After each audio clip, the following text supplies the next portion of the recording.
Ahojte, máme tu mesiac máj, poďme sa pozrieť, čo čaká levou tento mesiac. Čo možno budete riešiť? Ak sú veci, s ktorými sa nechcete zmieriť, vaše ego to nedovolí, ste leví, nečudujem sa. Vy viete, že musíte isté veci proste prijať také, aké sú, ale nechcete. Radšej to ignorujete, ako by ste to mali prijať. Celkovo máte taký vnútorný troška smutok a aj tak netrpezlivo čakáte, že sa niečo zmení vo váš prospech. Nechcete prijať skutočnosť takú, aká je. Čo je ale veľmi pozitívne, je tu krásna karta radosti. Naozaj, tento mesiac tu vidím nestrannosť, vyrovnanie situácií a celkovo máte tu radosť. Nie je tu už to trápenie, to zožieranie toho tým vašim egom. Naozaj, tu máte nejakú radosť. Takže buď sa situácia prispôsobí vám, alebo to skrátka príjmete. Je to aj karta prijatia, čiže ja si myslím, že áno, možno niektoré veci proste príjmete a pôjdete ďalej. Máte tú kartu starania sa o seba, o svoje telo, o svoju dušu. Viacej sa budete asi chcieť sami sebe venovať, aby ste sa dostali z tých zlých situácií a vážne by sa vám to malo aj podariť. Máte tu skutočne veľa kariet stability, istota, stabilita. Môže sa to týkať aj zamestnania, máte tu stabilitu v zamestnaní alebo aj vo verejnom živote. Skrátka je tu taká karta, je tu karta dieťa, čiže to môže značiť nejaký nový začiatok. Sem tam budete upadať ešte do smutku, ale možno ešte nejaké tie starosti tu máte, niekto tu asi rieši i súd, stále mi tu vychádza sudca, môže to značiť úradné alebo súdne záležitosti, tak možno toto vás bude ťahať trošička dole, ale naozaj tu máte veľa kariet istoty a stability. Ako by sa malo zostabilizovať to, čím ste si prechádzali predtým. Čo sa financií týka, tí, čo som vravela, že riešia nejaké úradné alebo súdne záležitosti dokonca, máte tu dosť takú škaredú kartu.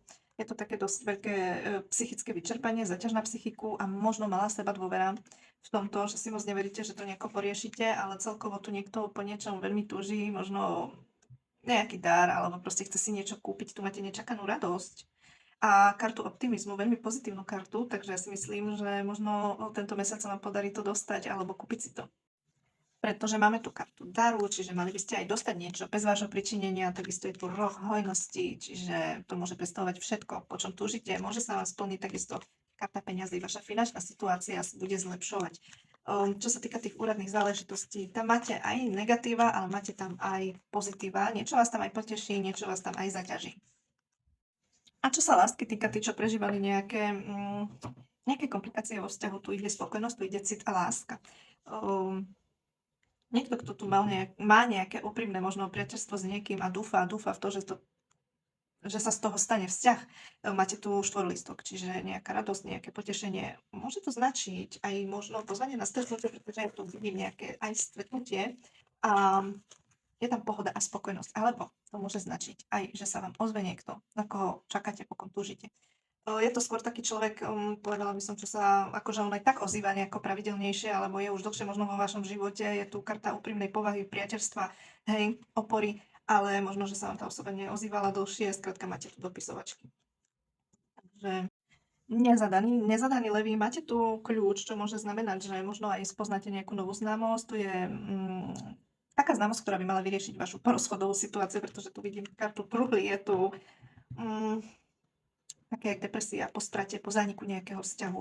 A akoby detinsky až si stojíte na svojej pravde, alebo možno čakáte, že sa niečo porieši, tam je veľký kríž, je tam zaťaž, hej, veľké bremeno so sebou nosíte, neviete sa akoby s tým vyrovnať, možno po rozchode. A tu by vám mala prísť nejaká nová známosť, ale či tomu dáte šancu, je na vás. Je na vás. Máte tam nejaké možno malé intimnosti, alebo budete úprimní k tomu človeku.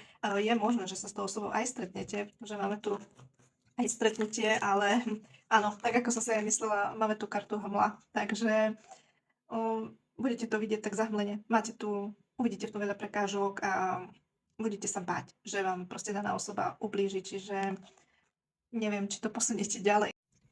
Čo sa zdravia týka, máte tu tu karta cesty, čo môže značiť črevné problémy, tráviace ťažkosti možno, ale máte tu hneď zlepšenie, takže môže to byť také chvíľkové, dávajte si na to pozor, čo jete.